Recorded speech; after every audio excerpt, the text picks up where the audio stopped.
राजीव, बहुत जरूरी है आपसे समझना, इस विपक्षी एकता मिशन को कामयाब करने में नीतीश लगभग सफल होते नजर आ रहे हैं। एक तरह से बहुत बड़ी उपलब्धि कही जाएगी भाई, विपक्षी पार्टियों के धुरंधरों को एक मंच पर लाने में। और 23 जून की बैठक चली, 12 जून वो सफल नहीं हो पाई, 23 जून को बुला रहे हैं, नाम भी सामने आ गए हैं, कौन कौन आ रहा है। लेकिन ये समझना चाहूंगी राजीव, टीएमसी वर्सेस सीपीएम, आप पार्टी वर्सेस कांग्रेस, कैसे ये गठबंधन होगा, कैसे समझौता होगा, क्या रणनीति होगी, कितना ये मोर्चा कितना मजबूत होता हुआ दिख रहा है 2024 की नजर से?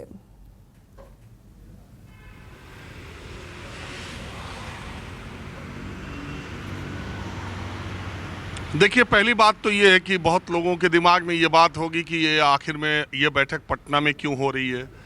तो उसके लिए यह है कि नीतीश कुमार एक ऐसे नेता देश में हैं जिन्होंने बीजेपी के साथ तो गठबंधन में लंबा समय बिताया है और कांग्रेस और आरजेडी के साथ भी गठबंधन में रहे हैं और अभी भी हैं।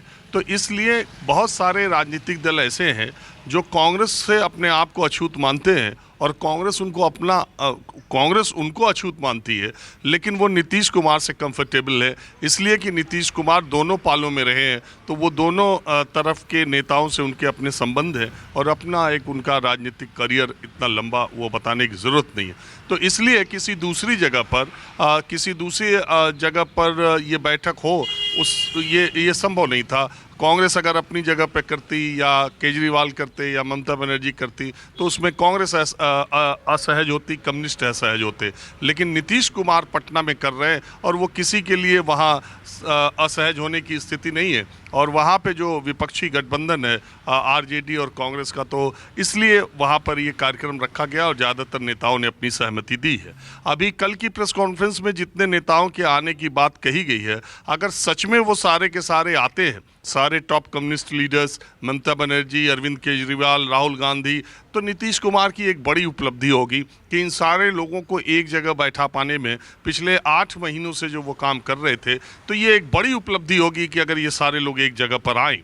लेकिन सवाल यही है कि चाय पानी नाश्ता एक जगह करना और चुनाव एक साथ लड़ना, ये इतना आसान है क्या?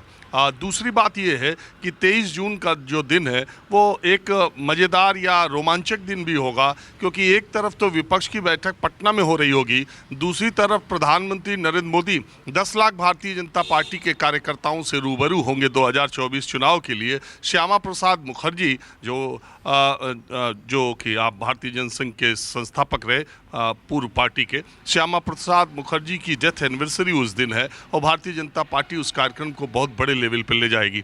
और दूसरी बात, 25 जून को इमरजेंसी जब 25 जून 75 को लागू हुई थी, तो इस बार 25 जून को रविवार पड़ रहा है और उस दिन प्रधानमंत्री के मन की बात 11 बजे कार्यक्रम भी आएगा। तो उसमें इन बातों का, विपक्षियों का जिक्र वो करते हैं नहीं करते हैं। तो 23 और 25 जून इसलिए मुझे लगता है कि बड़ा महत्वपूर्ण सियासी दिन होगा। सवाल ये उठता है कि प्रधानमंत्री नरेंद्र मोदी जब 14 और 19 में चुनाव लड़े थे, तब उनके पास बहुत मजबूत गठबंधन के लोग थे। अकाली दल था, शिवसेना था, 19 में जेडीयू था। तो अब इस बार 2024 में अपने सहयोगियों को भारतीय जनता पार्टी को चुनना पड़ रहा है और देखना पड़ रहा है कि कहाँ किसके साथ वो समझौता कर सकते हैं। इस समय उनके पास गठबंधन के लोग उतनी मजबूत स्थिति में नहीं है। भारतीय जनता पार्टी लेकिन अकेले दम पर इतनी मजबूत हो चुकी है कि शायद उसे गठबंधन की बहुत ज़्यादा ज़रूरत भी न पड़े। तो ये सारे लोग मिलकर मोदी से लड़ पाएंगे, अकेले तो नहीं लड़ पाए, ये सारे मिलकर के मोदी से लड़ पाएंगे कि नहीं, ये देखने वाली बात होगी। ठीक है राजीव, बने रहिए हमारे साथ। और